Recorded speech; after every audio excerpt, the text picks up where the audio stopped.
Entonces, este es el resumen metabólico final.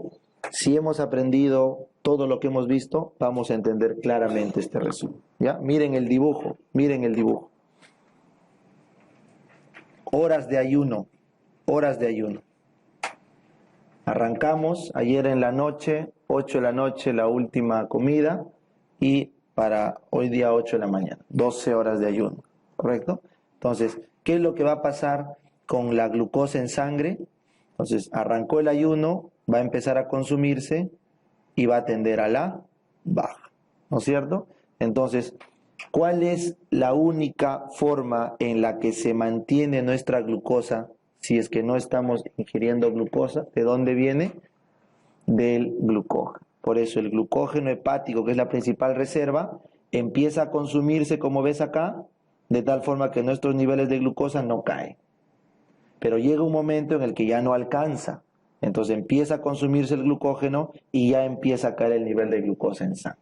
¿Correcto? Entonces esta caída de acá dura hasta 12 horas y se acaba. En el momento en el que empieza a caer la glucosa en sangre, obligado, ¿qué hormona empieza a aumentar?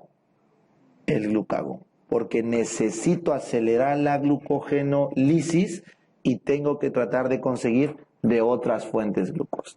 Entonces, en este momento en el que el glucógeno hepático se ha ido al suelo, ¿cuál es la única fuente de glucosa que tenemos? Acá no está en el gráfico. ¿Qué falta acá?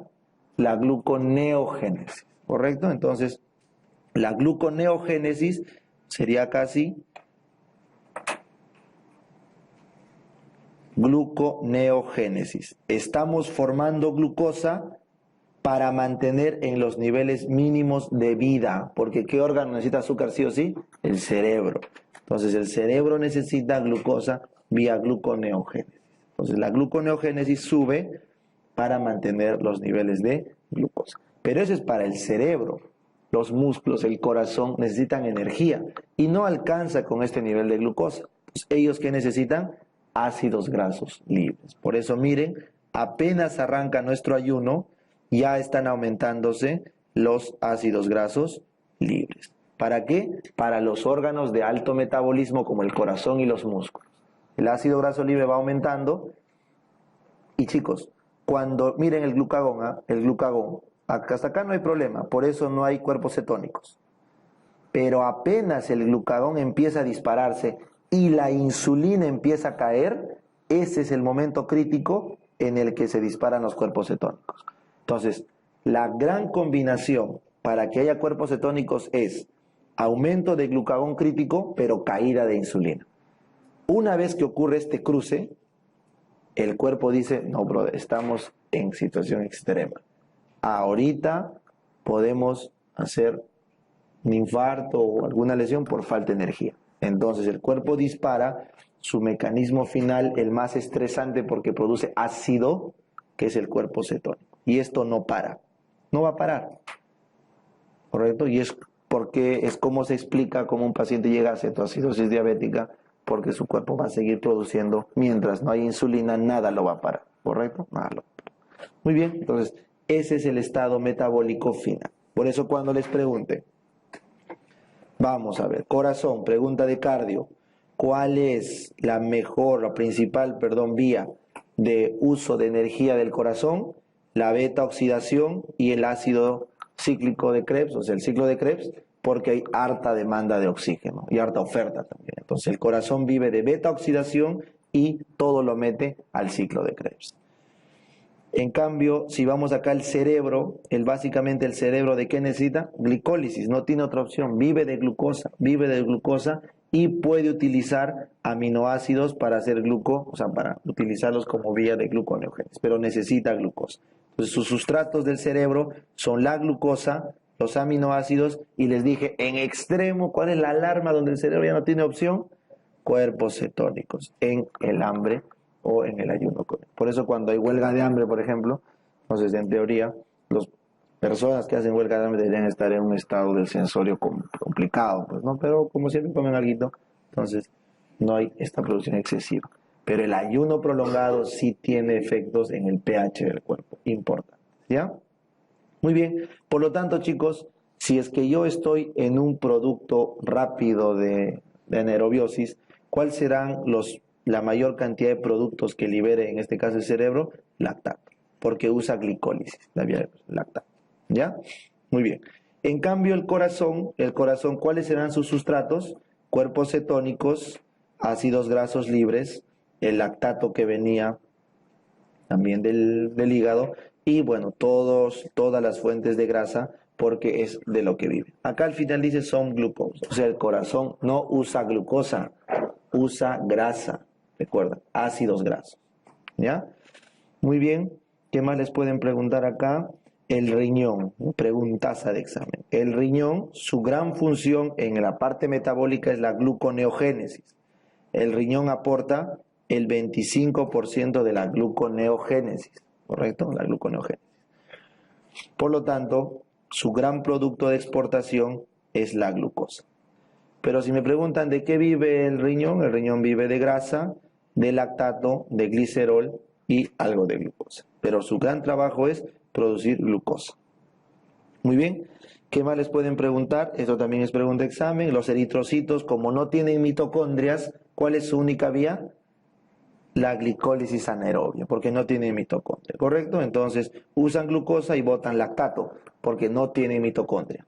Pero tienen una habilidad. El eritrocito hace bastante vía de las pentosas. Ese es un datito. Por eso acá que habría que aumentarle como productos que exporta lactato y NADPH, ¿no? NADPH. ¿Ya está? Muy bien. ¿Qué más les pueden preguntar? A ver, grasita, eso sí ya hemos visto. La grasita, ¿se acuerdan cuál es la gran chamba de la grasa? Almacenar grasa, ¿no? Lipogénesis. ¿Vía qué? La esterificación de ácidos grasos. Pero cuando estamos en ayuno, ¿qué hace ahora? Lipólisis, ¿no es cierto? Forma grasa y rompe grasa. Lipólisis, lipogénesis. ¿De dónde sacábamos la grasa? De la glucosa, ¿verdad? O si no, también del kilomicrón y el VLDL que de frente nos dan grasa, ¿no es cierto? ¿Y cuáles serán los grandes productos? Cuando destruye la grasa, la lipólisis, ¿qué va a dar? Ácidos grasos al cuerpo con glicerol. Fácil de entender. Muy bien. Y finalmente, hagamos el hígado, que es el gran órgano. El hígado hace glicólisis, gluconeogénesis 75%, lipogénesis, beta-oxidación, Krebs, cetogénesis. Miren, el único órgano que hace cetogénesis. Tienes metabolismo de lipoproteínas, el kilomicrón que lo volvía, VLDL, metabolismo de drogas, bueno, es lógico, sales biliares, ciclo de la urea, ¿no es cierto? Colesterol, proteínas. O sea, es un órgano, pues, recontra metaboliza. ¿Ya? Entonces, ¿cuáles son sus sustratos? Ácidos grasos, glucosa, lactato, glicerol, la fructosa, incluso hasta el alcohol, ¿no? Para metabolizarlo, cuando tomamos, todo se metaboliza en el hígado. Ojo, miren, importante fructosa, recuerden que la fructosa se transforma en glucosa en el hígado. ¿Ya? Nosotros no podemos tener fructosa circulando en sangre, ¿no? Solo los espermas utilizan fructosa para energía, nuestras células glucosa. ¿Ya? Y los grandes productos del hígado son glucosa, grasa, cuerpos cetónicos, urea para ser orinada, colesterol, sales biliares y proteínas plasmáticas, ¿no? Entonces está ya sobreentendido. Ahora, preguntita de básicas típica. Las fibras musculares, recuerdan, rápidas, ¿correcto? Te metes un pique de 100 metros, ¿no es cierto? Blancas. O las vías lentas, te metes una maratón como Tejeda, 3 días corriendo, ¿no? Y ni te cansas, ¿no es cierto? Entonces, esos son los dos tipos. Las vías lentas o rojas, como el corazón, hacen beta-oxidación y ácidos, ciclo de Krebs, cuerpos cetónicos y grasa. Entonces, ¿qué color es la pechuga del pato silvestre? Rojo, pues, ¿no? Porque vuela kilómetros de kilómetros, tiene harta irrigación y usa beta-oxidación. En cambio, ¿qué color es la pechuga de la gallina que está todo el día ahí sentada y a lo mucho aletea un ratito para escaparse? Blanca, ¿no es cierto? Porque es puro glucógeno. ¿Para qué? Para glicólisis. Entonces, el músculo de un maratón, de un atleta de 100 metros planos, ¿qué tipo de músculo será? Rápido. ¿Qué color? Blanco, por el glucógeno. En cambio, un fondista de kilómetros, ¿qué tipo de músculo es? lento, como el del corazón. ¿De qué color? Rojo, por la sangre, beta oxidación. ¿Se acuerdan esa pregunta, no es cierto? Las fibras rápidas, fibras lentas. ¿Ya está? Entonces, probablemente todos nuestros músculos estén en modo blanco, pues, ¿no? Si no hacemos ejercicio, sirve para un pique nomás y ahí te queda, ¿no es cierto? Pero si tú haces deporte constantemente, puedes tener fibras rojas, ¿ya? Es fácil, ¿no? Acuérdense del corazón, ¿no? El corazón siempre late, ese es lento, fibra roja, ¿no? El corazón es rojo. Y yo me acuerdo la pechuga del pollo blanca, porque no vuela, pues, ¿no? Aletea nomás, entonces, contracción rápida. Muy bien, entonces, ahora sí, hasta ahí está sencillo, pero ahora sí, esto tienen que aprender de memoria, ¿ya? Las enzimas. A ver, vamos con las fáciles. Cerebro, no, ese no, vamos al corazón. Las enzimas que hacen beta oxidación, ¿no es cierto? Son todas las enzimas de la matriz, y acá les ponen cadena transportadora de electrones, porque usa el ciclo de Krebs, y la lipoproteína lipasa. ¿Para qué servía la lipoproteína lipasa? Para romper la grasa en la sangre del VLDL o del kilomicrón y pasarlo a tu tejido. Entonces, ¿para qué es la lipoproteína lipasa? Para captar ácidos grasos lípidos. La primera enzima que vamos a recordar acá, lipoproteína lipasa para ácidos grasos lípidos. Muy bien. El tejido graso igual, lipoproteína lipasa para captar ácidos grasos lípidos. Captar. Pero acá te dice hormonas sensibles a lipasa. ¿Cuál es la hormona, o la lipasa, perdón, sensible hormona? ¿A qué hormona es sensible esta lipasa? A insulina. Entonces, si te preguntan, la insulina actúa sobre la lipasa sensible hormona. ¿Ya? Lipasa sensible hormona. Luego tienes enzimas de la vía de las pentosas porque tenías que formar grasa, ¿verdad? Por eso acá hay enzimas de la vía de las pentosas, igual que acá en el glóbulo rojo. Muy bien. Ahora vamos al hígado. ¿Cuál es la gran función del riñón? Perdón, gluconeogénesis. ¿Cuáles son las enzimas de la gluconeogénesis? La glicerol quinasa y la fosfoenil piruvato carboxiquinasa. Esto sí, si me preguntaran, ¿cuál es la enzima de la gluconeogénesis?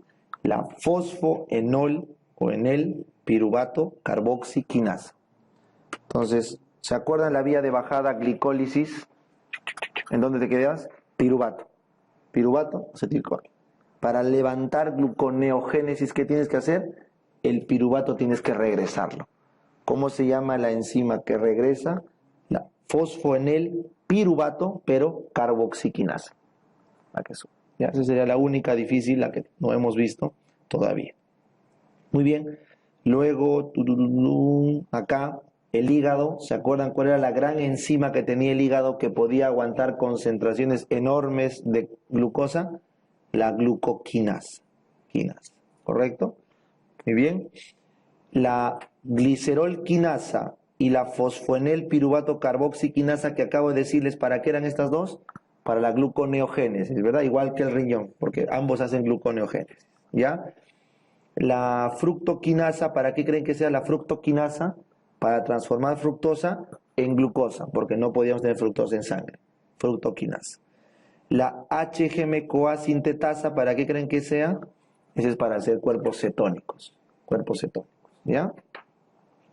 Y bueno, la alcohol deshidrogenasa es para el tema del metabolismo del alcohol. Entonces, esa última columnita, si lo llegamos a memorizar, a aprender, es porque ya hemos aprendido qué enzimas causan qué cosas. Lo más importante es saber para qué sirven las vías, pero si sabes las enzimas que lo hacen, ya estás en el top, pues, es el nivel de bioquímica final, conocer la enzima.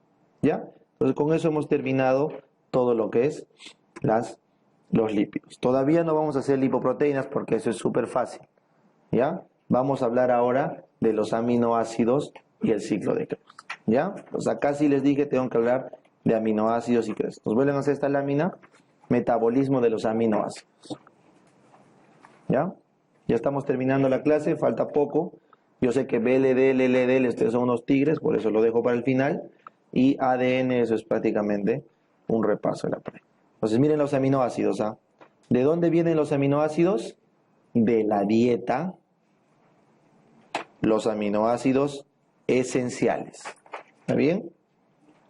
y del hígado los aminoácidos no esenciales. ¿Está bien? Entonces, nuestra dieta nos aporta aminoácidos esenciales y el hígado produce aminoácidos no esenciales. Nos arrancamos. Tú comes proteína con carbohidratos, entran al hígado, la glucosa se vuelve glucógeno y también la glucosa, no lo olvides, se puede volver aminoácidos. Pero ¿qué aminoácidos se pueden formar a partir de glucosa? Los no esenciales, ¿correcto? Estos aminoácidos no esenciales, junto con los aminoácidos esenciales de tu dieta, el hígado ¿qué arma?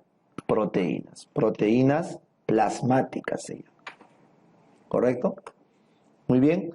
Ahora, estas son las proteínas del hígado. Por ejemplo, albúmina, no sé, pues, gamma-globulinas, en el caso del sistema hematopoyético, y todas las proteínas plasmáticas, ceruloplasmina, etc. Las proteínas plasmáticas. Pero tu pool de aminoácidos también sale a la sangre y este pool de aminoácidos entra al músculo. El músculo forma su proteína y no solo el músculo, sino cualquier tejido del cuerpo forma su proteína en función de los aminoácidos que tú le das. ¿Correcto? Y viceversa, si es que tu cuerpo necesita aminoácidos, quemas proteína, la rompes y produces aminoácidos para el cuerpo. ¿No, chicos? Entonces ese es el esquema o el ciclo de los aminoácidos. ¿Ya? No lo olvides que la glucosa, que también va a los músculos para almacenarse como glucógeno, puede también consumirse por la vía anaeróbica y ¿qué te daba? Lactato. Y el lactato, como ves acá, por el ciclo de Cori, ¿se acuerdan? Se volvía glucosa y de acá otra vez aminoácidos. O sea, el lactato es un jugador importante porque como se produce en el músculo, también puede ser una fuente de aminoácidos. Entonces, al final, chicos, ¿cuáles son los únicos aminoácidos que debemos aportar a nuestro cuerpo? Los esenciales, porque el resto se recirculan en este ciclo. El gran problema con los aminoácidos es que cuando ya no son necesarios ni para proteína muscular o plasmática ni muscular, tienen que ser metabolizados. Entonces, estos aminoácidos pueden entrar a ¿qué ciclo? De Krebs. ¿Y qué se vuelve en el ciclo de Krebs? CO2, agua y ATP. Pero ¿cuál es el único componente que no puede entrar al ciclo de Krebs? El residuo NH, ¿no es cierto? El nitrogenado, que tiene que volverse ¿qué? Amoníaco. Y ese amoníaco se tiene que eliminar vía la urea en la orina. Entonces, ¿cuál es el datito plus de los aminoácidos? Que los residuos nitrogenados tienen que eliminarse del cuerpo vía urea. Vía urea. Por eso los pacientes con falla renal retienen urea y dan clínica de hiperuremia. Perdón. Entonces, la urea es la forma como se elimina los residuos nitrogenados. Entonces, ahora sí vamos a aprender, vengan acá, recién vamos a hablar del ciclo de Krebs. Tú dirás, ¿por qué? Si todo el día está hablando de Krebs, ¿por qué recién ahora lo vamos a analizar en esencia? Porque para hablar de Krebs teníamos que saber todo, carbohidratos, grasas y aminoácidos. Si no sabemos los tres, no puedes hablar de Krebs. Krebs es la gran olla, es una olla común, ¿recuerdan? Donde caía todo. Entonces, cuando hablen de Krebs, miren acá, nosotros comemos glucosa, la glucosa que se volvía piruvato, y el piruvato decía, en condición de anaerobiosis, ¿qué se vuelve? Lactato. En condición de aerobiosis entraba al ciclo de Krebs y vía piruvato deshidrogenasa, pregunta exámena, la piruvato deshidrogenasa transforma el piruvato en acetil-CoA. ¿Cuántos carbonos piruvato? 3. ¿Cuántos el acetil? 2. Dijimos que el oxalacetato, ¿cuántos tenía? 4. 4 más 2, 6. Por eso el ciclo de Krebs siempre arranca acá. Puede ser un redondo, pero siempre arranca en la unión de oxalacetato con acetil y se forma citrato. En el proceso del Krebs se generaba, ¿qué cosa? NADHs, FADHs. Y para nivelar estos dos carbonos que comiste, ¿qué tiene que liberarse? 2 CO2 y la materia no se destruyó, ni se creó. Todo estable. Si comíamos mucha torta, ¿qué pasaba? El citrato tenía que salir. Y al salir el citrato, este citrato se dividía en acetil-CoA, ahí está tu torta, salió, y el oxalacetato, ¿qué pasa? se recupera, ¿no? Y el ciclo de Krebs sigue constante. Pero este acetil-CoA vía el malonil-CoA, ¿sí, no? ¿Se acuerdan? Se transformaba en malonil-CoA por la sil-carboxilasa. ¿Qué pasaba al final? Se formaba ácidos grasos. La torta se volvía grasa. ¿Eso hemos estudiado? Claro. Ahora, con esta previa, vénganse acá. ¿Qué pasa si tengo piruvato, correcto, acetil-CoA, citrato? Este es el ciclo de Krebs. Pero miren la retro, miren cómo el ciclo de Krebs, hasta que hemos estudiado esta parte, ¿no? Este pedacito. Ahora miren este otro pedazo del ciclo de Krebs. Al ciclo de Krebs pueden entrar en succinil, en fumarato, pueden entrar aminoácidos.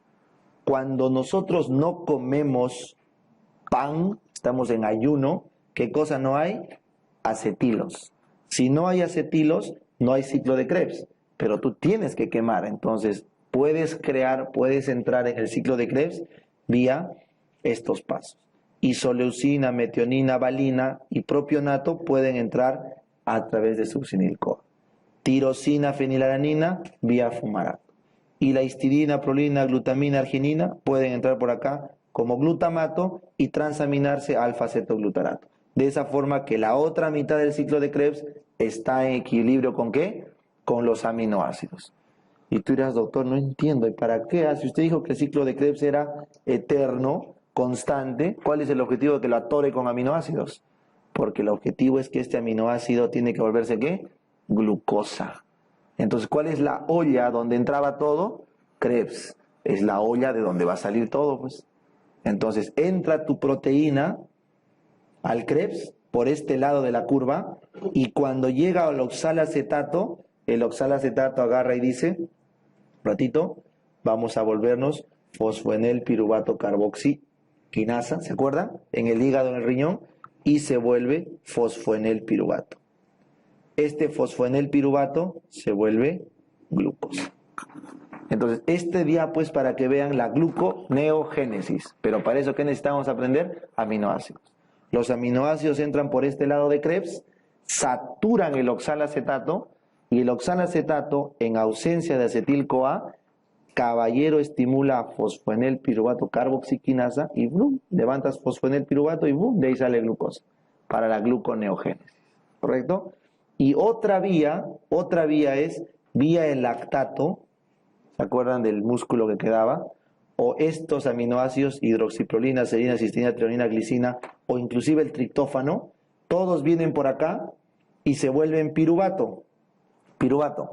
Pero en ausencia de glucosa, o en presencia, si quieres, de glucagón, ¿ya? En presencia de glucagón, este piruvato no se va a ir hacia acetil-CoA, o sea, no va a haber la piruvato deshidrogenasa. No, porque no hay el estímulo insulínico. Hay estímulos de glucagón. Entonces se activa la piruvato carboxilasa.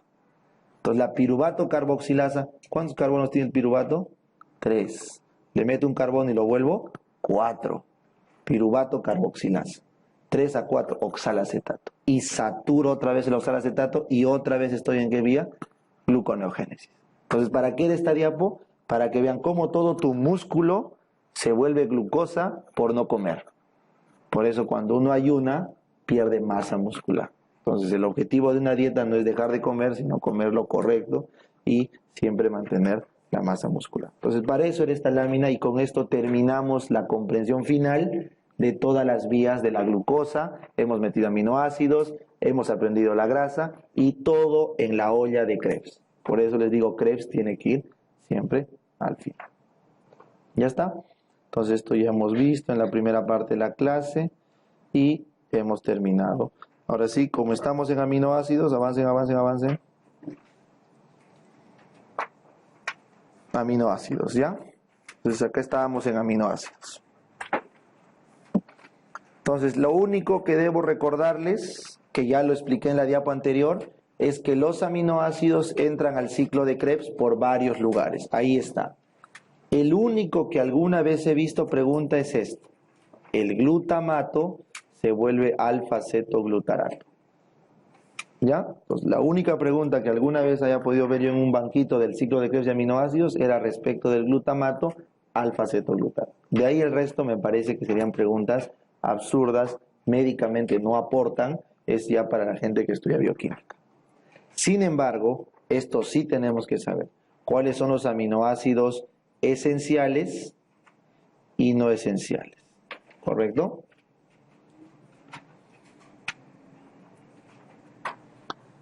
Muy bien, entonces tienes arginina, histidina, isoleucina, leucina, lisina, metionina, fenilalanina, treonina, triptófano y valina. Y entonces, como una parte de la mnemotecnia, acuérdate, tienes que acordarte dos nombres, cualquiera, y te acuerdas. Tal y tal persona, vamos a ver por la mnemotecnia. Hicieron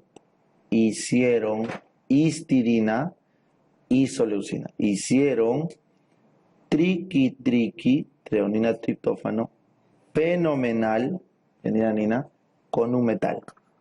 Ya, esa es la mnemotecnia que me enseñaron en la pre-U. Entonces, dos personas hicieron, histidina y isoleucina, hicieron triqui, fenomenal con un metal. Entonces, ¿dónde está el truco? Es cómo te acuerdes arginina, las leucinas y las lisinas que van juntos, y la valina. Entonces, allá va, tú le puedes poner, puede ser Archie, con Vanessa, puedes poner Adolfo, con Lisa, ya como tú quieres, pero tú combinas un nombre, hicieron triqui fenomenal con un metal. Y así te acuerdas el resto de los esenciales. Y como decía mi profe, el triqui es esencial. Entonces así te acuerdas, y toda la vida me acordaba, solamente que arginina, lisina y valina tenían que tener un nombre especial. Pero no, lisina es fácil por Lisa, pues acordar, arginina, Archie, Arturo, lo que fueras, ¿no? Y bueno, valina. Entonces, es la única forma, al menos que he visto, cómo nos podemos acordar los aminoácidos esenciales. No tiene sentido acordarse los no esenciales si tenemos la mnemotecnia. ¿Ya, chicos? Esto sí ha venido. Si ustedes han banqueado, se van a dar cuenta que hay varias preguntas sobre aminoácidos esenciales. ¿Ya? Nunca se olviden, ¿ya?, que la tirosina, habíamos visto en el metabolismo de los neurotransmisores, ¿correcto? La fenilalanina y el triptófano también, en la vía de los neurotransmisores. ¿Ya? Entonces, estos son los esenciales. Luego, este gráfico de acá es para recordarles que vía glutamato y alfa-cetoglutarato, este de acá, es como se consigue la vía de la urea. Entonces, el ciclo de la urea se hace mediante la transaminación de todos los aminoácidos vía alfa-cetoglutarato, glutamina, o sea, todos los alfa-aminoácidos todititos entran y transaminan con el alfa-cetoglutarato, de tal forma que se genera glutamato. Y este glutamato se va al hígado, y en el hígado ocurre una deaminación oxidativa para formarse amoníaco, que vía el ciclo de la urea se empaqueta y se elimina por la orina. Entonces, ¿cuál es el gran proceso? Todos los aminoácidos alfa que sobran se transaminan con el cetoglutarato y se vuelve glutamato. El glutamato es el gran precursor de la urea, que ¿dónde se deamina? En el hígado. ¿Ya? Ahí está.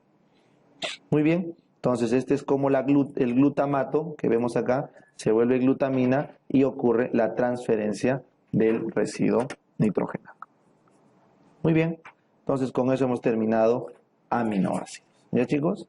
Entonces, 10 minutos de ácidos nucleicos y terminamos la clase con lipoproteínas, que es por cardio y endocrino el capítulo más importante de esta segunda parte que tenemos que repasar. Entonces vamos a hacer ácidos nucleicos al toque. Todos recuerdan, ¿no? Los ácidos nucleicos, ¿de dónde venían? De las purinas, anillo doble, pirimidinas, anillo simple, ¿no es cierto? Entonces, adenina y guanina, purinas. Citosina, uracilo y timina, pirimidinas, ¿no es cierto? Entonces, en esta vía o síntesis de los ácidos nucleicos, ¿recuerdas? El ácido nucleico. Entonces, todo el proceso del metabolismo de los ácidos nucleicos, el resultado final era la xantina y el ácido úrico, ¿verdad? Entonces, cuando se metabolizaba todo un ácido nucleico, la ribosa de 5 carbonos pasaba por varios procesos el más importante inicial es el polirribosil pirofosfato, PRPP, llegas a inosina, santina y al final ácido úrico, ¿no? Entonces al final nos decían que cuando hay un exceso del catabolismo de los ácidos nucleicos, se acumulaba, ¿qué cosa?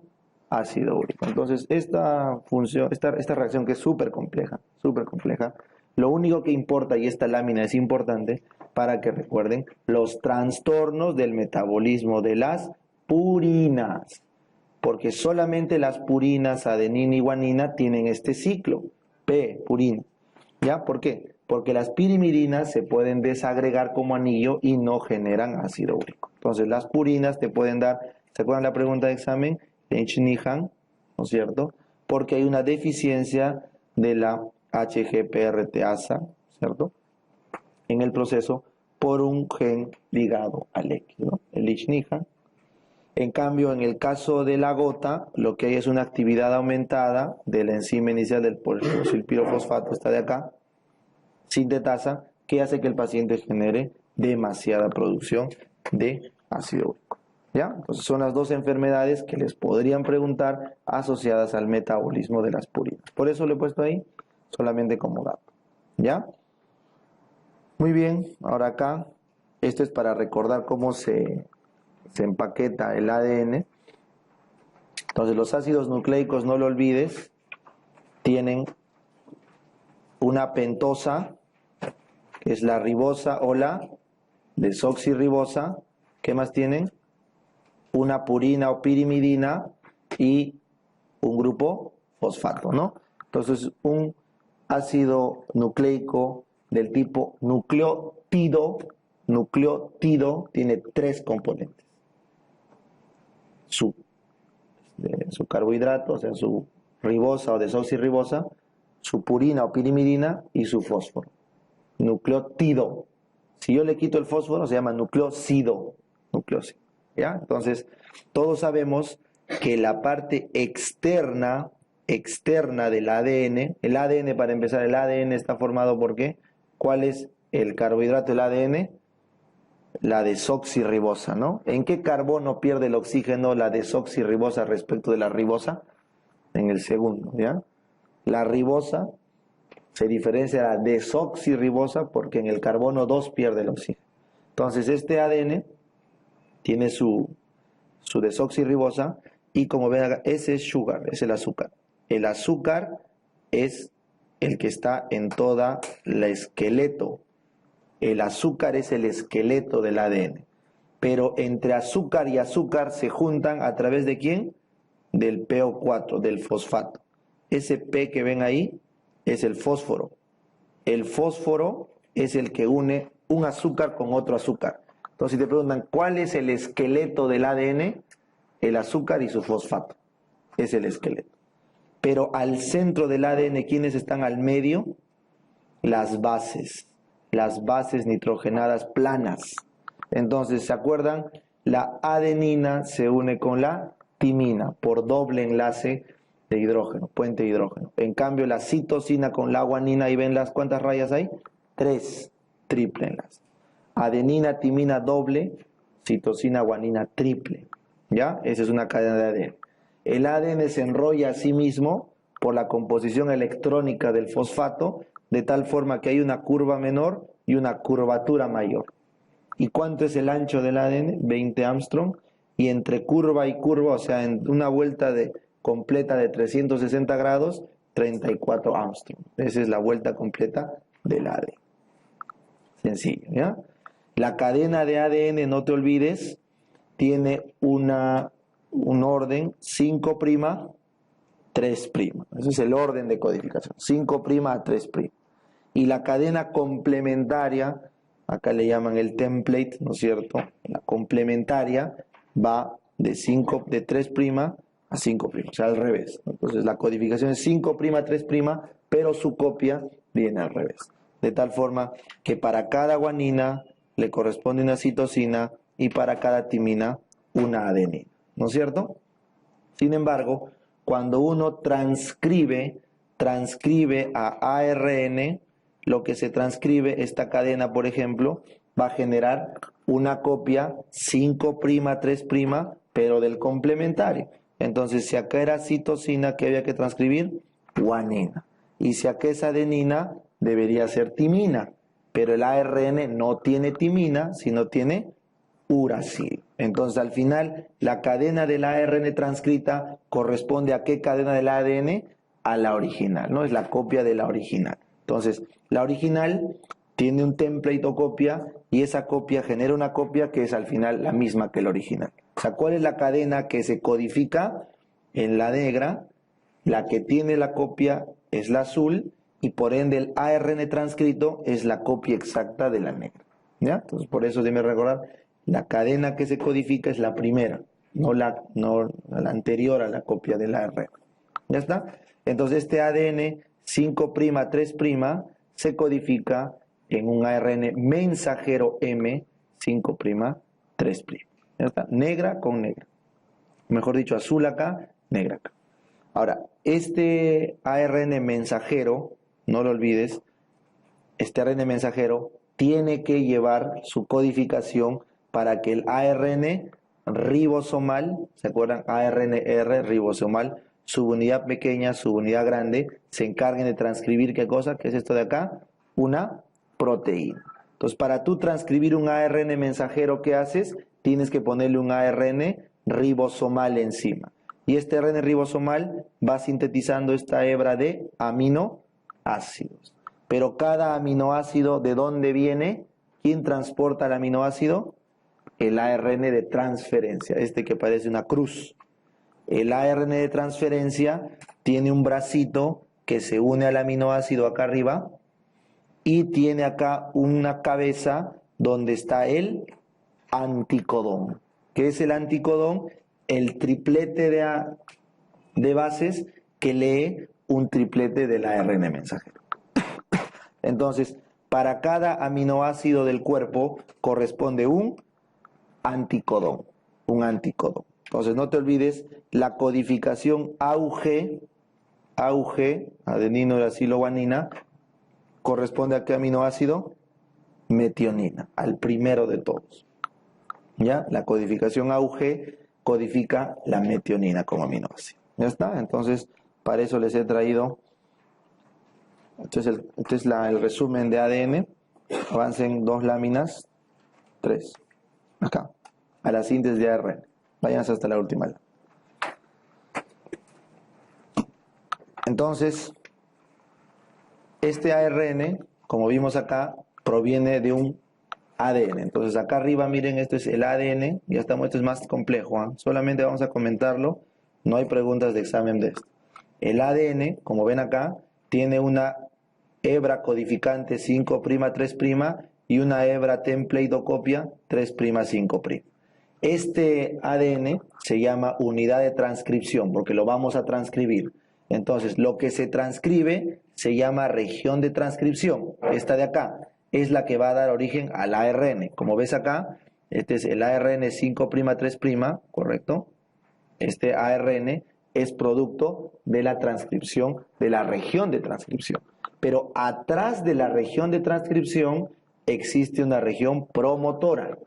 La región promotora más conocida de todas es la repetición TATA. El flanqueo TATA, como ves acá, TATA, es la región promotora más conocida de todas. Entonces, los que estudian los genes, la unidad de transcripción, dicen, donde hay una secuencia TATA, inmediatamente va a haber una región de transcripción. ¿Ya? Este ARN que ves acá sale y se llama ARN precursor, como ves acá, ARN precursor, y supongamos que está formado por 1, 2, 3 codificaciones. Pero este ARN precursor tiene que sufrir un proceso. Entonces, este ARN precursor también le llaman ARN heterogéneo nuclear, HN, heterogéneo nuclear. Y este ARN heterogéneo nuclear, vía el splicing, esto sí fue una pregunta de examen en un posgrado, perdón, en un examen de grado, el splicing o empalme hace que diversos genes se acoplen. Por ejemplo, acá lo han volado al gen 2, o en el de abajo han partido el gen 1, o acá han partido el gen 2. Entonces, el splicing alternativo permite que este ARN heterogéneo nuclear termine al final como un ARN M o mensajero. Entonces, este ARN heterogéneo nuclear, bajo ciertos procesos, termina en un ARN M o mensajero final, ¿correcto? Entonces, en este caso, ARN mensajero es el final. ¿Y cómo este ARN mensajero va a salir de la célula al núcleo? Tiene que tener una región 5-cap. Si tú le pones una colita 5-cap, ese 5-cap va a pasar por el poro nuclear y va a salir al citoplasma. ¿Para qué? Para que sea transcrito. ¿Ya, chicos? Entonces, si acá les preguntan, el ADN 5', 3', tiene su codificación, por ejemplo, no sé, pues, esta de acá, esta es su copia, esta de acá, esta es su copia. Entonces, cuando tú quieras hacer una transcripción hacia el ARN, agarras, separas toda una hebra, separas la hebra, te quedas con la copia y a la copia le generas el ARN mensajero. Este ARN transcrito viene a ser el exacto o la copia exacta de la cadena original. Y esto sale, se llama heterogéneo nuclear, y luego cuando se hace el splicing se llama ARN mensajero final, que sale por los núcleos de la membrana nuclear, por los poritos. Entonces, ahora sí regresamos acá. Perdón, a la siguiente. Entonces, salió el ARN, acá está, miren, este 5', 3', salió el ARN mensajero final, este se llama ARN mensajero, este se va a unir a ¿qué? ¿Cómo se llama este grandote, esta pelota? El ARN ribosomal, ¿verdad? El ARN ribosomal, su unidad pequeña, su unidad mayor, y a este ARN ribosomal empieza a generar la síntesis del péptido. Estas bolitas que ven acá son los péptidos. Péptidos se va a formar. Entonces, ¿de dónde salen los péptidos? ¿Quién los carga los aminoácidos? El ARN de transferencia, el T. Junto a la subunidad 40S y 60S del ribosomal se forma la proteína. ¿Ya? Muy bien. En las bacterias, ¿cómo era? 30S, 50S, ¿no? Acá es 40, 60. ¿Ya? Entonces acá está más detallado. Miren cómo se acoplan, cómo el ARN de transferencia va llegando, cómo se va empaquetando y los aminoácidos van saliendo. Entonces, de este gráfico, lo único que sí me parece importante es esto. ¿Se acuerdan que era el auge? ¿Qué trae el auge? Metionina. Ya no te olvides. Este auge, este triplete auge, trae este aminoácido que ves acá, metionina. ¿Y por qué es tan importante la metionina? Porque es el primer aminoácido que empaquetan las proteínas de los eucariotas. ¿Ya está? Entonces acá hay un ejemplo, miren este ARN de transferencia, tienes acá el ARN mensajero con el codón UUU, entonces el anticodón del ARN de transferencia que tiene, el AAA, lo contrario, y eso está trayendo, por ejemplo, fenilalanina. Es un ejemplo. Entonces, ¿de dónde venía este UUU? De la copia exacta del ADN. O sea, al final el ADN inicial está siendo leído ¿por quién? Por el anticodón. ¿Ya está? Así se traduce una proteína. Creo que todos tenemos eso claro. Y finalmente vamos a aprender, regresen, cómo se duplica el ADN, ¿no? Ya, pues regresen acá al cromosoma. El cromosoma. ¿Qué son los cromosomas? Vengan acá. Vengan acá. Este es tu ADN de doble cadena. Ahí está. El ADN de doble cadena, ese es H, ¿qué es H? Histona. Las histonas, como ves acá, las histonas, H1 y los octámeros de histonas, se encargan de enrollar al ADN sobre sí mismo. Estas histonas se enrollan sobre sí mismas y estas histonas enrolladas sobre sí mismas empiezan a plegarse y condensarse hasta formar un cromosoma. ¿Qué es el cromosoma? Es la condensación de varias hebras de ADN enrolladas alrededor de las histonas. ¿Cuál es la unidad encargada inicial de enrollar el ADN? Las histonas. Y estas histonas, por disposición molecular, se enrollan sobre sí mismas hasta condensarse a lo máximo como cromosomas. ¿Cuál es la fase más concentrada de un cromosoma? metafase. En metafase están listos para dividirse. Entonces, acá les he puesto en el proceso del crossing over. El crossing over es cuando se va a generar un cromosoma hijo mezclado con los genes maternos y paternos en las gónadas, se genera este proceso de crossing, ya en la meiosis. Y finalmente, este es el cariotipo, ¿no es cierto? El cariograma, para que veas cómo se distribuyen todos los genes, los cromosomas, perdón, los 3 más grandes, el famoso 21, 22 los pequeños y el cromosoma sexual X. Bueno, ahí están todos los cromosomas que se podrían ver claramente en el gráfico. Muy bien, entonces eso es para repasar lo que es ADN. Ahora vamos a sintetizarlo, eso también todos recordamos. ¿Se acuerdan las células? ¿Cuáles eran sus fases? La fase G1, no te olvides, donde vas a iniciar la replicación. La fase S de síntesis, donde empiezas a duplicar tu material genético. La fase G2, donde verificas los errores y duplicas otras organelas. Y la mitosis, donde partes la célula en dos, ¿no es cierto? Entonces, tanto en fase G1, en fase S como en G2, se detectan fallas en el ADN. Y el proceso está regulado así. Si yo quiero duplicar este ADN, se genera una región rica en AT. Las regiones ricas en AT son los puntos de unión, ¿para qué? Para la duplicación. ¿Ya? Entonces miren esto de acá, se consigue una zona rica en adenina, timina y arranca la replicación. Miren cómo es, ¿ah? Entonces pregunta de examen. La hebra de ADN empieza a desenrollarse. ¿Cómo se llama la que desenrolla? ¿No está acá? Topoisomerasa. ¿Ya? La topoisomerasa. Pónganla, por favor. Vamos a poner acá. La topoisomerasa se encarga de desenrollar la cadena de ADN. Luego, ahora sí, esto sí está en el resumen, la helicasa, como ves acá el cuadradito, helicasa, se encarga, el rombo, perdón, este de acá, se encarga de romper los enlaces de los puentes de hidrógeno de las bases nitrogenadas. Va abriendo, va cortando. Y esa helicasa da pase a la polimerasa, al cuadrado, este de acá, que empieza a sintetizar ¿en qué orden? 5', 3'.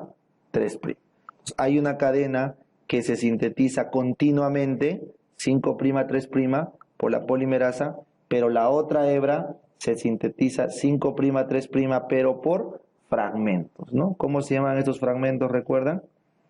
Fragmentos de Okazaki.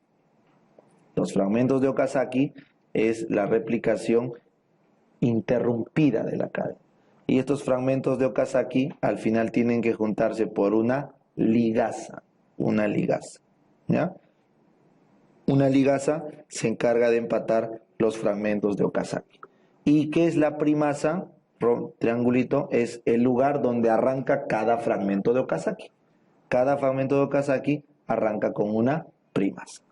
Entonces, si te preguntan, ¿cuál es la enzima donde actúan las quinolonas? Topoisomerasa, pero bacteriana, no la humana, ¿no es cierto? Entonces, la humana tenemos topoisomerasa que desenrolla nuestro ADN, primera enzima, luego la helicasa que lo rompe, ¿no? Siempre acá los estreso. ¿Dónde está la helicina? Ese es el pene, eso es para la erección. La helicasa es la enzima que corta, ¿no es cierto? ¿Ya? Porque las espirales, eso es el endometrio, ¿no? Entonces, las tres que se confunden son las arterias espirales, la helicasa y la helicina, no tiene nada que ver. Entonces, acá lo que es la helicasa, la que rompe. Luego, ¿cuál es la que multiplica, la que replica el ADN? La polimerasa de DNA. Acá también se confunden, hay polimerasa de ARN, entonces polimerasa de DNA, DNA polimerasa, ¿correcto? ¿Se acuerdan qué antibiótico, antiviral bloqueaba la DNA polimerasa? El aciclovir, pues. Pero eso era en células infectadas por herpes, ¿no? En cambio, ¿quién bloqueaba la ARN polimerasa en antibióticos? La rifampicina bloquea la RNA polimerasa. ¿Ya? Entonces, En este caso, DNA polimerasa, lo duplica, solo hay una cadena continua, en cambio la otra es en fragmentos de Okazaki, pero ¿quién marca el fragmento? La primasa. La primasa. ¿Ya? Muy bien. Entonces, eso es la síntesis de ADN. Sencillo. Como les digo, no hay preguntas históricas, así que solamente lo hacemos por conocimiento. Y ahora sí vamos a la parte final de la clase, la más importante. ¿Por qué la más importante? Porque esto les va a venir en cardio, les va a venir en endocrino, entonces tienen que saber. ¿Ya? Pero como también sé que es lo que más domina, por eso está fácil. Vean esta lámina, lipoproteínas. Y ahí muere. ¿Qué era una lipoproteína, recuerdan? Era una proteína que se llamaba apoproteína, podía ser ApoC, ApoA, ApoB, lo que fuera, apo, que adentro, ¿qué tenía? Tenía fosfolípidos, colesterol y triglicéridos. ¿Qué es una lipoproteína? Es grasa con proteína. ¿Y para qué sirve? ¿Para qué se crea? Para que circule en el cuerpo por vía hidrosoluble las grasas, ¿no es cierto? Entonces, ¿cuáles eran los grandes órganos que formaban lipoproteínas? Acá está. ¿Cómo se llama este que tiene sus vellosidades? Intestino. ¿Qué forma el intestino? Kilomicrón. ¿Y cuál es este que tiene esta forma hexagonal? Hepatocito. ¿Qué forma el hepatocito? VLDL, HDL, LDL, ¿no es cierto? Entonces los grandes órganos que forman lipoproteínas son el enterocito y el hepatocito. Intestino, hígado.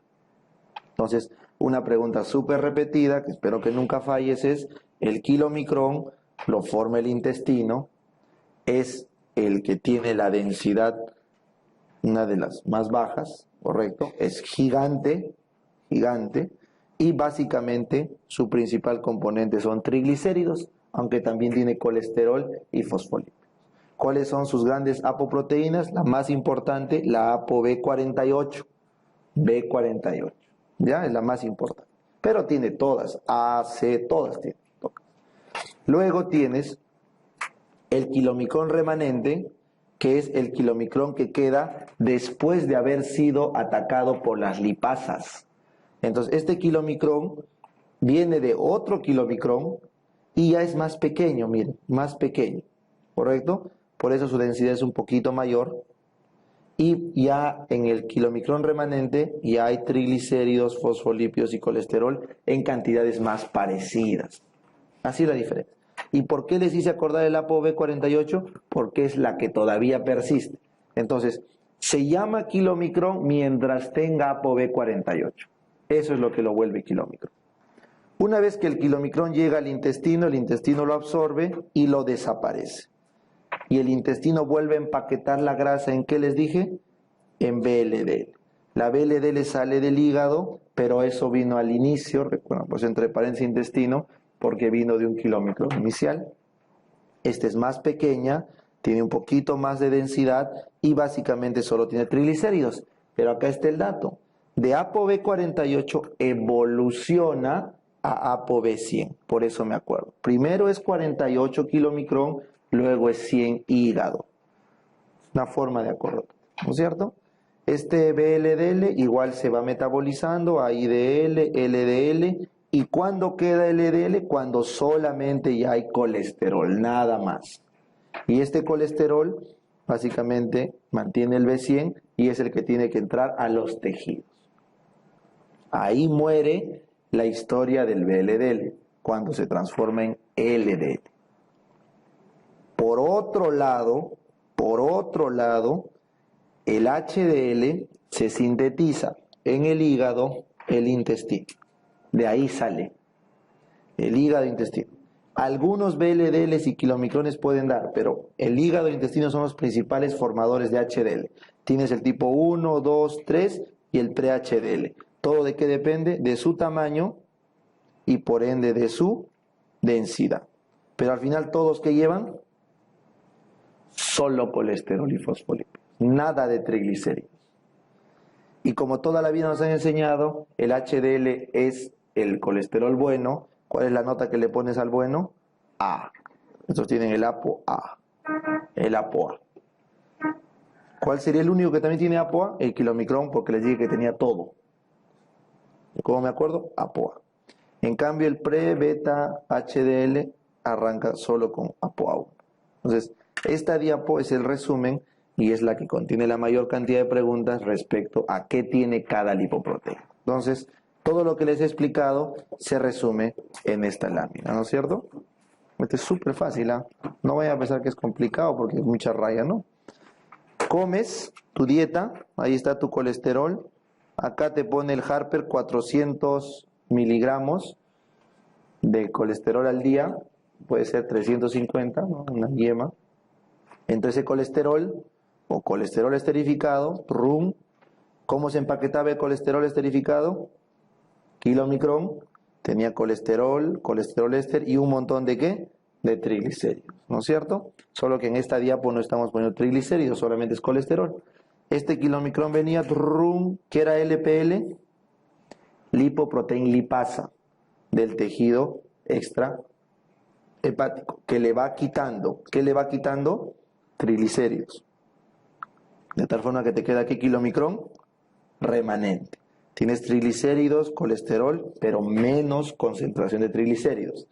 Ese kilomicrón remanente entraba ¿por dónde? Por el receptor en el hígado de kilomicrón que detectaba su ApoB 48. Lo mete. Una vez que entra, lo destruye. Desaparece el kilomicrón y solamente queda colesterol más triglicéridos. Como estamos en la diapo de colesterol, acá no les pone el Harper triglicéridos, pero ahí hay triglicéridos. Este colesterol viene, no te olvides acá, ¿cuánto aporta el colesterol de la dieta, chicos? ¿Cuánto aporta?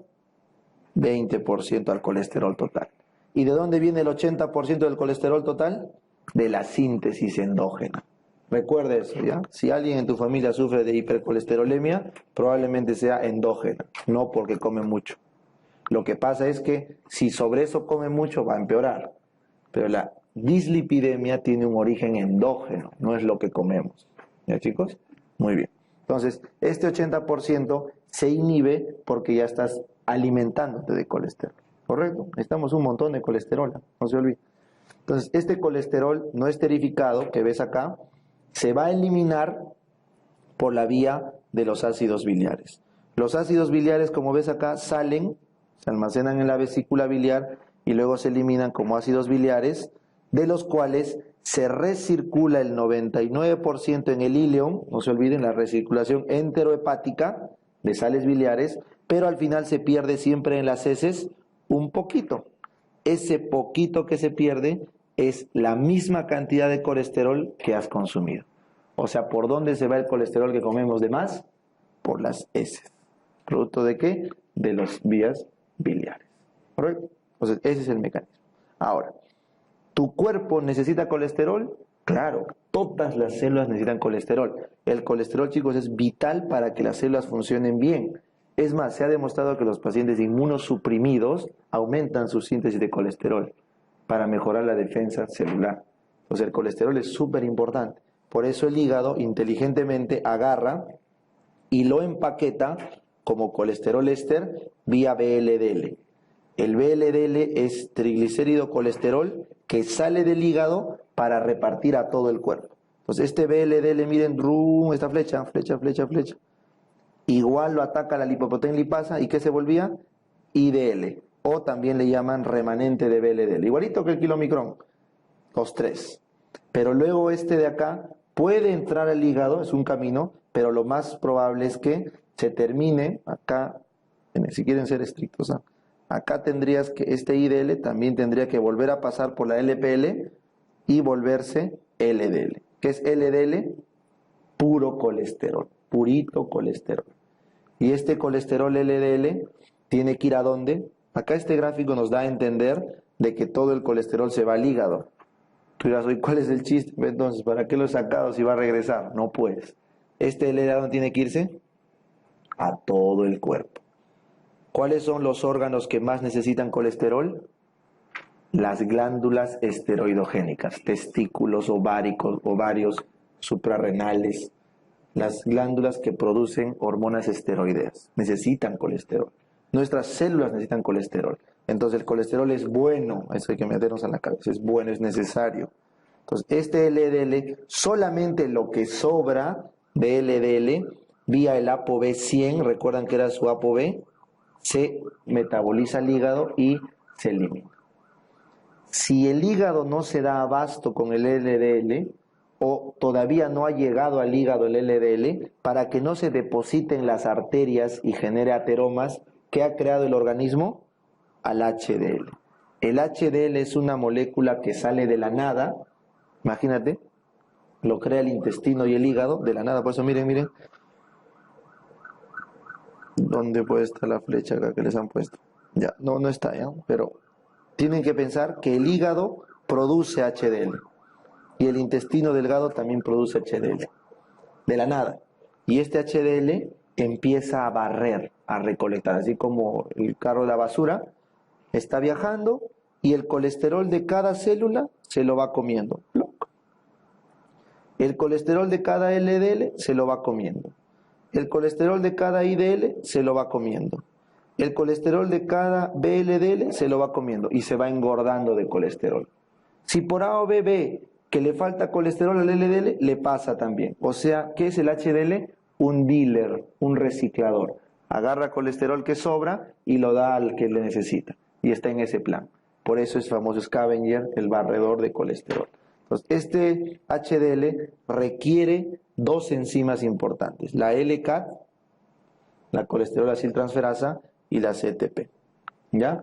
La colesterol esterasa. Entonces, estas LCAT y CTP son las dos enzimas que necesita el HDL para negociar, para mover sus colesteroles.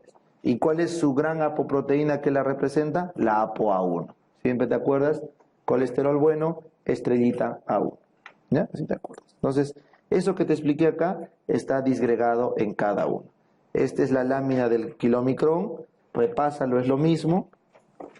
Esta es la lámina del VLDL, es lo mismo, la única diferencia es que está desagregado.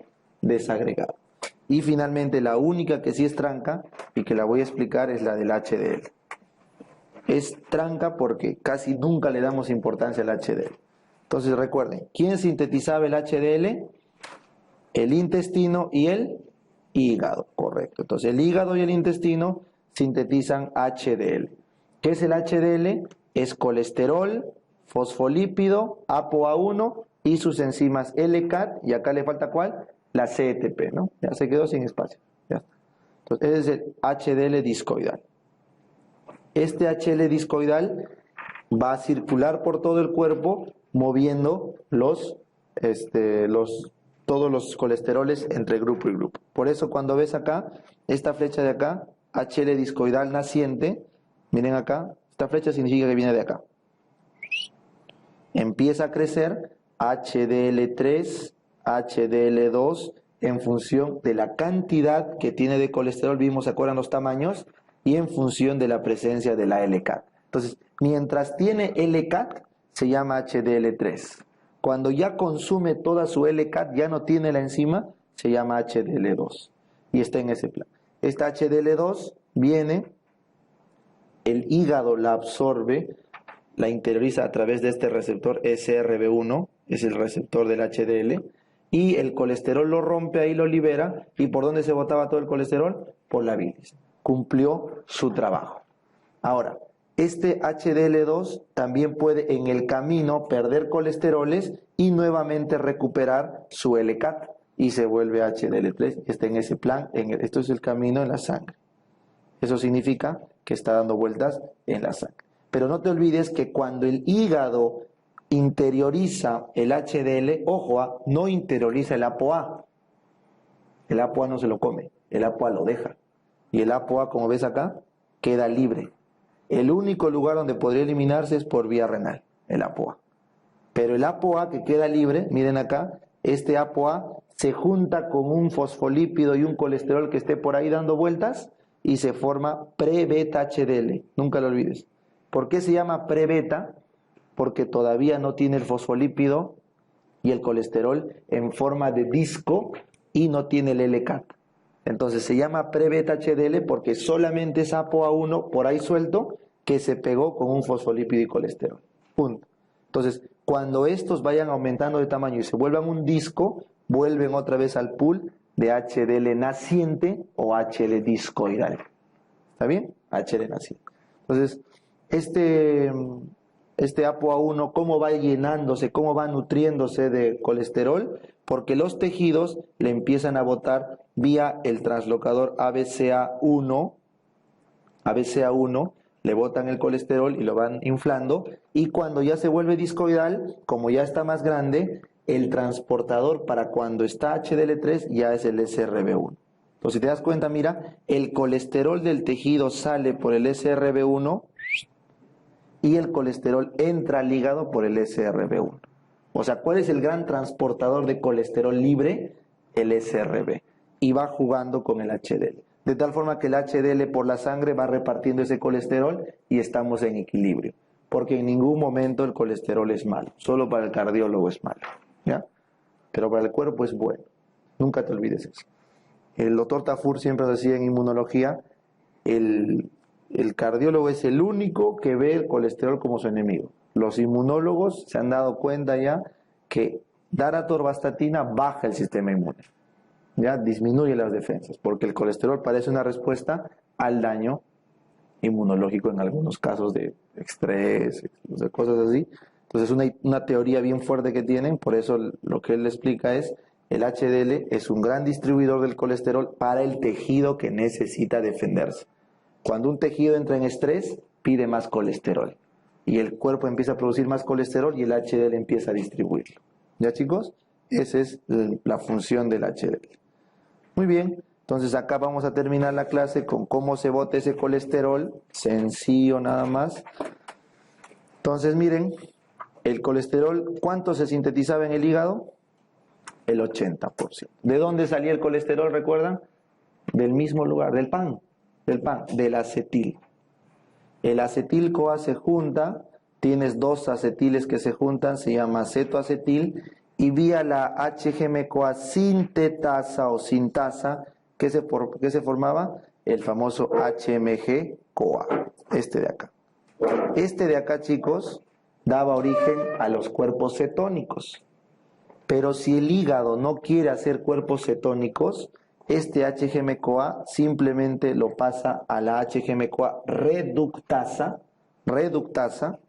y lo transforma en mevalonato.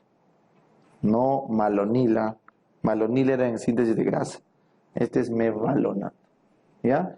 Y el mevalonato es el paso inicial de toda esta cadena para que se forme al final, ¿qué? Colesterol.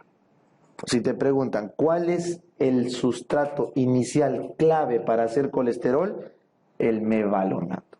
¿Y de dónde viene el mevalonato? De la HGM-CoA reductasa. ¿Y de dónde vino cuál es el sustrato de la HGM-CoA reductasa? El HMG-CoA. ¿Y de dónde vino el HGM-CoA? De la HMG-CoA sintetasa, que se utilizaba para los cuerpos cetónicos. Entonces, ¿quién hace cuerpos cetónicos? El hígado. ¿Quién hace colesterol? El hígado. El único órgano que forma colesterol, el hígado. Por estas enzimas. Entonces, cuando tú te pregunten, ¿dónde actúan las estatinas inhibiendo a quién? La HGM-CoA reductasa o sintetasa. Entonces, si entras en ese dilema, que puede ocurrir, siempre les dije, mnemotecnia, ¿no? Cuando es doble. Yo, como me acuerdo, tengo sintetasa y tengo reductasa. Fácil. Las estatinas, ¿qué buscan hacer con el colesterol? ¿Aumentarlo o reducirlo? Reducirlo. Entonces, mis mnemotecnias actúan sobre la reductasa. No tiene nada que ver, ¿eh? Pero las estatinas actúan sobre la reductasa. Así me acuerdo. Porque si te preguntan, ¿dónde se hace cuerpos cetónicos? Con la HGM-CoA sintetasa. ¿Ya? Muy bien. Pues así es como se produce. Si tú comes mucho colesterol, 2, 3, 4 huevos al día, ese colesterol lo único que hace es inhibir a tu HGM-CoA reductasa y dejas de producir endógeno. Igual necesitas colesterol. Igual, porque tus células necesitan colesterol. ¿Ya? No lo olvides. Y acá te pongo las enfermedades. Ya, esto sí ha venido, pero esto no me corresponde, esto es endocrino. Pero igual les digo, Tanguier ha venido. Tanguier, ahí está. Ha venido esta de acá, la hipertrigliceridemia tipo 4, correcto. Esta de acá, la hipercolesterolemia familiar congénita, familiar tipo 2A. Entonces, esta diapo es del Harper, pero corresponde a la clase de dislipidemias de endocrino. Solamente aprovecho para ponerles las enfermedades cuando no hay lipoproteínas o cuando hay muchas lipoproteínas. ¿Ya? Eso ya está fácil. Lo leen, por favor, tranquilo. Esta es la más importante, ¿ah? El defecto del receptor de LDL es la más importante, es la más grave. La gente, chicos, ¿a qué edad creen que se muere un paciente con esta enfermedad? A los 40, ya está infartado ya por todos lados. ¿Ya? Hipercolesterolemia familiar. Muy bien. Y finalmente, ¿cómo se eliminaba el colesterol? ¿Recuerdan? Por las sales biliares. Entonces, todo tu colesterol que ves acá, la 7-alfa hidroxilasa de colesterol, lo vuelve 7-alfa hidroxicolesterol. Que esto, por varios pasos de metabolismo hepático, se vuelve queno-desoxicólico y ácido cólico. Este queno-desoxicólico con taurina y glicina se va a formar sales biliares primarias, y este cólico con taurina y glicina se vuelve ácido taurocólico y ácido glicocólico. Ya sea este taurocólico o glicocólico o el tauroglicoqueno-desoxicólico, son primos, se deconjugan por las bacterias que tenemos en el intestino y se vuelven ácido litocólico y deoxicólico, que son las sales biliares secundarias. Entonces, si te preguntan, ¿cuáles son las sales biliares primarias? El tauro y glicoqueno desoxi y el tauro y glicocólico ácido. Entonces, estas dos de arriba son las primarias. Cuando salen al intestino, se deconjugan, se hidroxilan, se vuelven desoxicólico y litocólico, las secundarias. ¿Ya? Las secundarias. Entonces, las sales biliares tienes primarias y secundarias. Litocólico y deoxicólico son secundarias. Muy bien. Finalmente, ¿cómo se metaboliza la hemoglobina? Esto ya han visto en hemato, ¿no es cierto? La hemoglobina se metaboliza bilirrubina, la bilirrubina va al hígado, se conjuga, no te olvides, por la UDP, glucosa de hidrogenasa, que transfiere los residuos y al final se forma o se consigue una bilirrubina conjugada que se elimina y sale por la vía biliar. Si falla este mecanismo, esto ya lo han estudiado en gastro, no vamos a hacer, tienes el problema de la ictericia neonatal, tienes Kliger-Nagar, Gilbert o tienes Dubin-Johnson si es que es en la directa, ¿no es cierto? Ese es el metabolismo de la bilirrubina. Ahora, si les preguntan la síntesis de la hemoglobina, eso es diferente. La hemoglobina siempre viene de la glicina con la succinilcolina, succinil-CoA, sube, y al final se forma protoporfirina 9, ¿no? Esa es la pregunta de hemato. La protoporfirina 9 al final tiene que unirse al hierro por la hemosintetasa y se forma el grupo Hem. Y esta es la pregunta, ¿no? ¿Por qué el plomo da anemia? Porque el plomo inhibe a la hemosintetasa, a la ferroquelatasa, la que queda el hierro en la hemosintetasa y no se forma grupo Hem. Y este grupo Hem se une a la globina para formar la hemoglobina. Entonces, esta diapo es tratar de juntar la hemoglobina síntesis, la hemoglobina, el metabolismo, la bilirrubina y al costado las sales biliares. Muy bien, y con eso, chicos, hemos pasado un poquito, pero hemos terminado la clase de Bioc. ¿Ya?